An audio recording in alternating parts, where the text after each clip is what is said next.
How to change the windshield wipers on the 2012 Hyundai Elantra or any other car. Do a quick Google search to figure out the size you need for your car. In this case, we need a 14 and 28 inch wiper. Windshield wipers can run you about $30 depending on the brand you get and where you get them from. Remove the windshield wipers from the packaging and begin to uninstall the first wiper. Lift up the initial wiper and flip the blade over.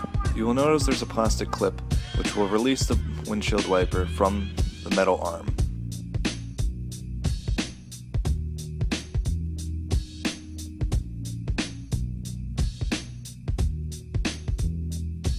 Slide the wiper into place and you'll hear a click when it is secure. Place the wiper down and move on to the next one.